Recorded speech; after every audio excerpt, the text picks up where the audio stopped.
right, welcome back to the Rich Eisen Show. First of two times I shall introduce you, sir. Hello, Bucky Brooks. What's going on, Rich? My hand is washed. Don't worry about it. Everything's fine. We're good. Don't need to Purell. Although I do sound, I mean, it's getting worse, right? Sounds great. You do? As SVP told you, it sounds regal. It's bad. It's very Deborah Winger-like? It's bad. There was one Thursday night game, Bucky, where Vermeil was so bad he had to come out of the booth in Atlanta. And they said he didn't want to come out of the booth. And they sent Dion and Marshall up there. They pulled him. Oh, yeah. Was that when Gumbel? I remember that. Brian Gumbel was doing the games. I remember that. And Vermeil was doing the games. Wow. Yes. He was doing the games on Saturday nights because Collinsworth was doing the Sunday games on NBC. He was doing the Sunday studio on NBC, so he couldn't do the Saturday games. And this was a game in Atlanta. I think that was the one where T.O. spat at D'Angelo Hall. No, D'Angelo. He spit in the face of D'Angelo Hall.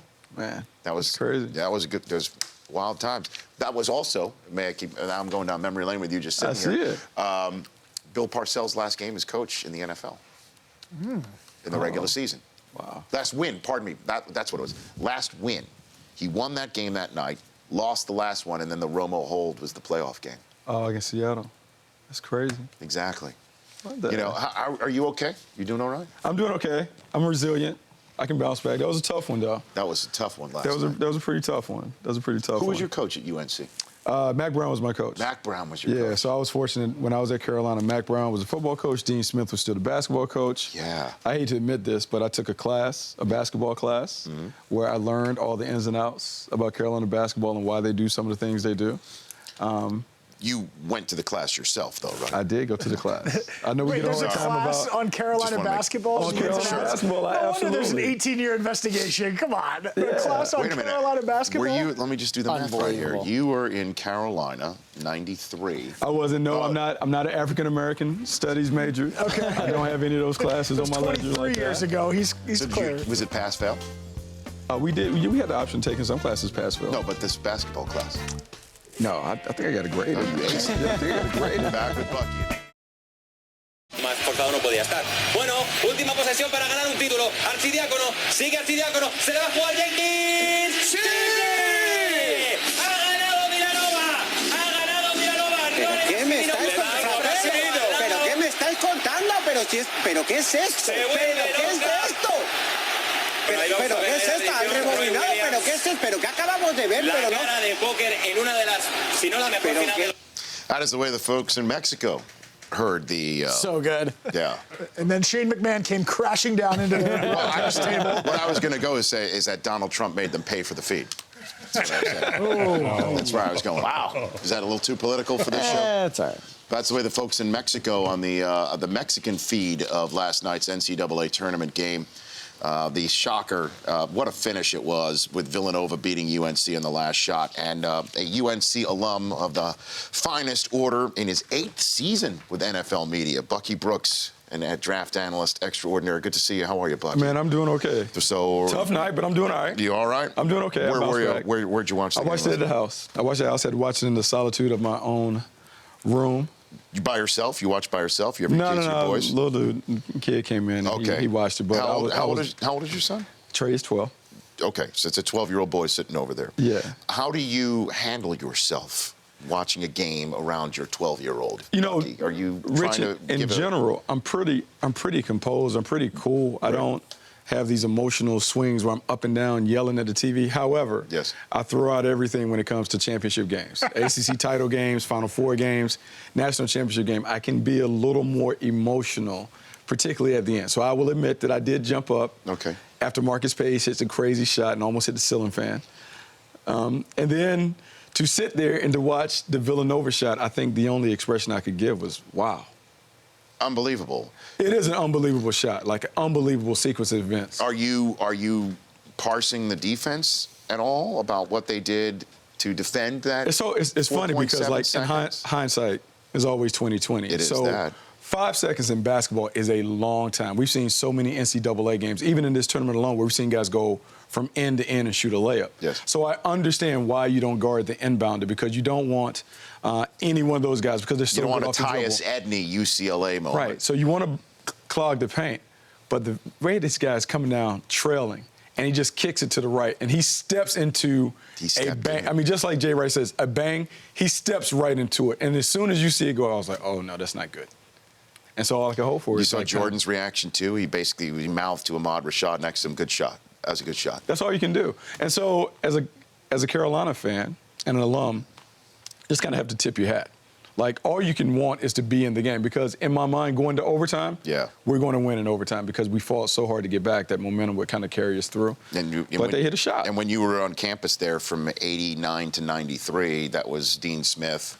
Dean Smith, probably one of your hard memories. It was awful. Chris Webber calls the timeout. I joke with Marshall Faulk all the time because you see that video over and over and over and over again. And by the way, today is the anniversary of that timeout day. Today. It happened on this date. Was it 91? 93. 93. 93, yeah. 93, yeah. And so, 13 years ago today. And I joke with Marshall, I'm like, every time they run that video, he calls the timeout every time. And I'm sort of wondering, 23 years ago, wow, that's my math right now in my sinus-addled state right now. I was more verbal at Michigan anyway. I was like, every time, I'm just hoping one time we see that video, he doesn't call a timeout. It changes. It's unbelievable, these live or die moments. And it's funny how you mentioned how you saw the Page shot go and you think this is it. Oh, yeah. And then in a bat of an eye, it switches to the agony of defeat. And that moment is leading our poll question right now, the greatest championship game final moment ever, right, Chris Brockman? It's still Malcolm Butler in the Super Bowl. It's the same thing in that Super Bowl. 38%. I've never seen a stadium go from we're winning to oh gosh, we're losing. Because that came after that crazy catch. I want to say chop, Curse makes a catch that is improbable. Similar to the Page shot, like the football gods, just like last night, the basketball gods. They're about to cash it in. It's meant to be. It's meant for it to go that way, like having it shining upon us. We're good. We're good. And it doesn't go that way. It's tough. It's okay. I'm sorry about. No. We have to live with it because, as you know, in today's time, even if you didn't talk about it, I've had it all night from Twitter, like in my timeline. All the other people are trolling on you after your team loses. Yeah, like whenever you profess your love, like you profess your love for Michigan, I profess my love for Carolina. Like that's. Yeah, I guess that's true. People take pleasure in other people's pain, and so I'm okay with that. The punt botch against Michigan State led to a very interesting moment on my Twitter feed. Yeah. So did anybody put a Jordan crying meme over you? No, I didn't get that. I'm glad no one has found that, but I've seen so many of the Jordan memes, the entire team, Jordan crying, Jordan, like just all of the stuff. It has gone to like an epic Last night was peak Jordan. Absolutely. Crying Jordan meme. It was last night. I mean, it'd never go away. Bucky Brooks is here on the Rich Eisen Show. Okay, so let's get into the NFL draft, which is coming up the end of this month. Tunsil coming out of the combine, coming into the combine, coming out of the combine. Everybody thought that's our #1 overall pick to Tennessee. Do you right now think the same thing as we're now finally in the draft month? I think if they hold on to the pick, he has to be the guy because the mandate, if you go back and you kind of connect the dots from ownership, it's all about the quarterback. It's Marcus Mariota. They go out and get DeMarco Murray to make sure they have a running game so they can protect him. They have Taylor Lewan, who is a good player over at left tackle, but Laremy Tunsil, to me, is kind of a transcendent star at the position. So they're going to kick.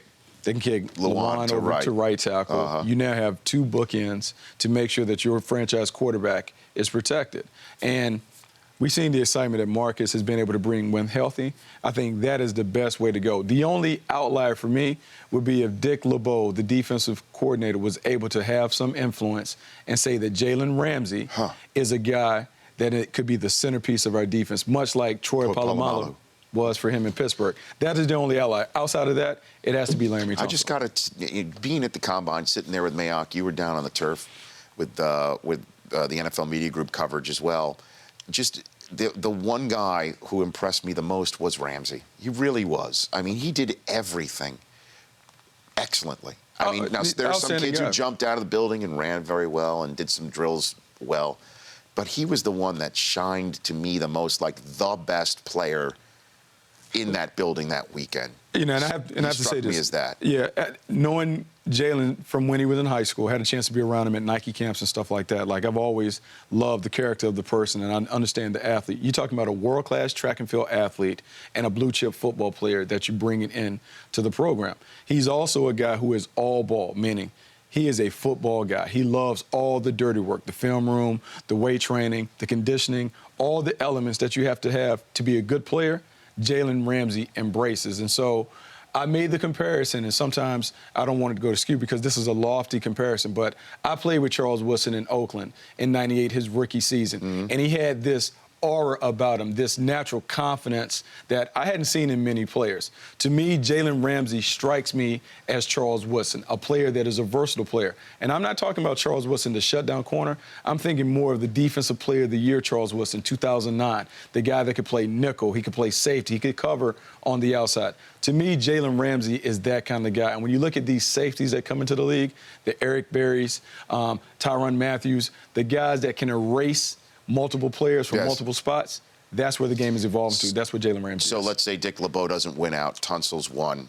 Does Ramsey basically become a Charger at 3? I think so. I think he falls naturally into that spot. They lose Eric Weddle. Eric Weddle was a tremendous ball player. Yes. A guy who was a ball hawk, did a bunch of different things, also acted as the traffic cop. Right. At 3, I think Jalen Ramsey slots in there, gives them a difference maker in the middle of the field. And Bucky Brooks is here. When we come back, we'll talk about that number 2 overall pick that Cleveland has.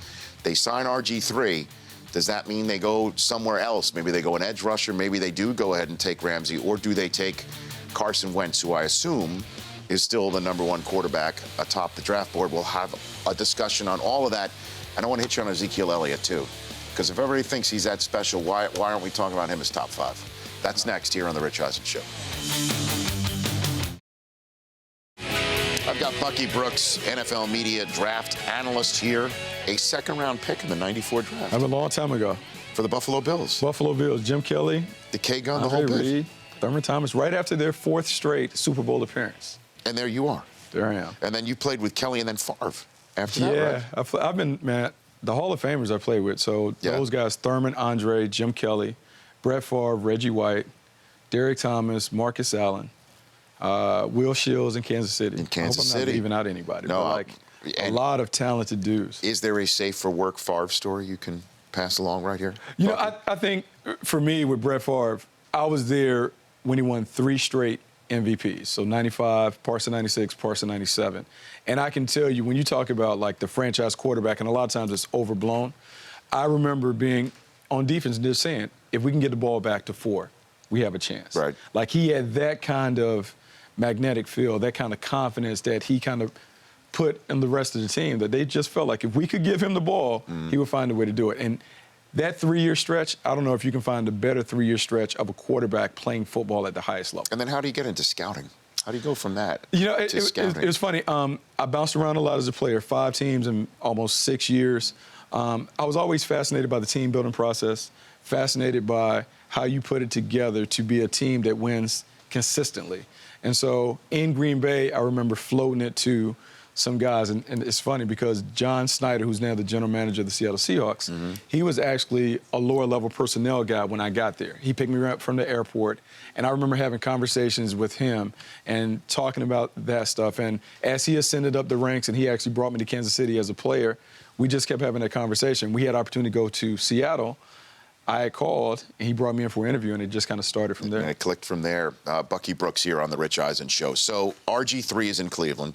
Hugh Jackson's got RG3 right there. Do they see over the next couple of weeks, maybe you get him in the building, you see what's what with him, and then you pass on a quarterback at 2, or do you have the guy that can be there while you groom somebody? How do you think the Browns are going to play the 2nd overall selection? Well, I think worst case, RG3 is a bridge. He's a bridge to the future. I believe whatever happens with RG3 has no effect on what you do on the draft. Number 2 overall pick, you feel good about the quarterback, you take the quarterback. And you take the quarterback knowing that RG3 may start this year, he may start next year. That only buys more time for your quarterback to really develop. Now we're at a time where we're kind of in a microwave quarterback society where we're trying to rush those guys onto the field. Right. You actually may have the luxury of developing a guy and slowly bringing him in. We saw it with Phillip Rivers. We've seen it with Aaron Rodgers.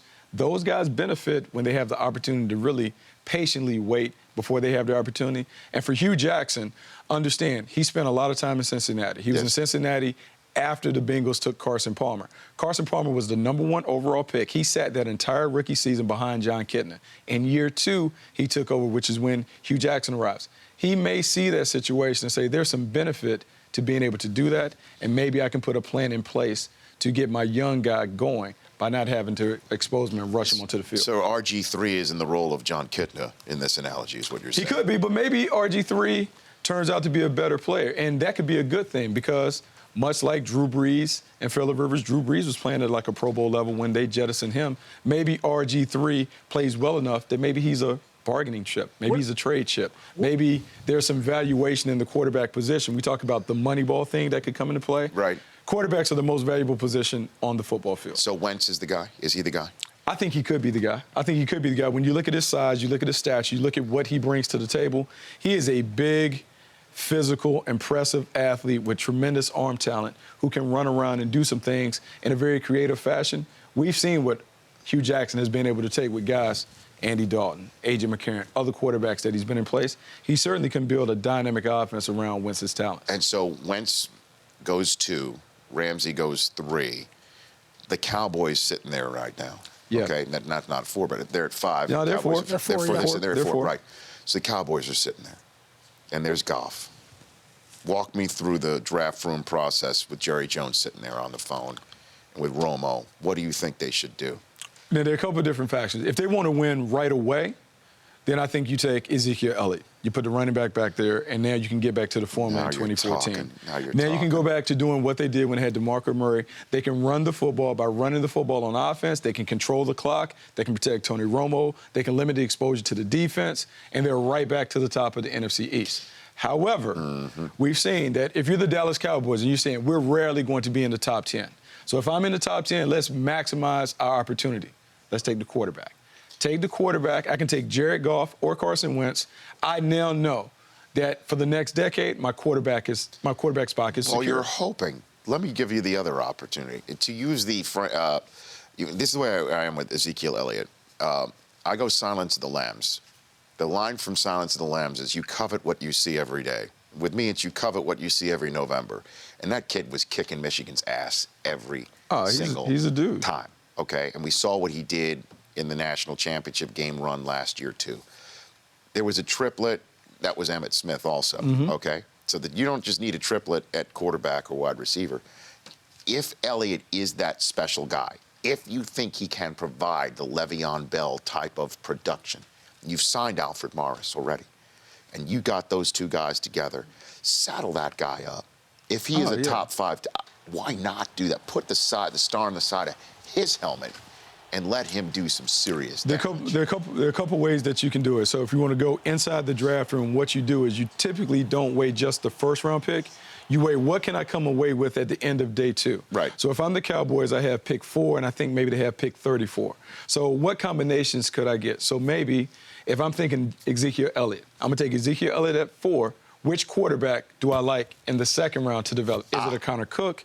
Is it like Law's over here? Hackenberg. Somebody what pairing do I like? No chance that Lynch is there, though, the second day. Do you? Top of the Friday night, you think Lynch is still sitting there in the Chicago green room? It'd be tough because when you look at the sweet spots of where quarterbacks could go, if it gets past the L.A. Rams, where's the next spot where you really have a quarterback hole? Maybe the Jets at 20. If they said, okay, you know what, we're going to move on from the Ryan Fitzpatrick deal. We're going to find a young quarterback. Yeah. Look, we're going to take Paxton Lynch. Houston's out the mix. So now you're sitting there 31, the Denver Broncos. Maybe the Arizona Cardinals at 29. If I'm the Dallas Cowboys, am I willing to say, okay, I'm going to take the running back now, and if I want Paxton Lynch or another one of those quarterbacks, what do I need to do to get in front of those guys? Trade up. To get them in the bottom of the first round. Maybe you start doing some serious horse trading. And it's advantageous, actually, to get a quarterback in the bottom of the first round because of the contract structure. Hey, so you have the extra deal. Think about it, Dalton and then Kaepernick, which I'd like to hit real quick with you. What do you think's going to happen here?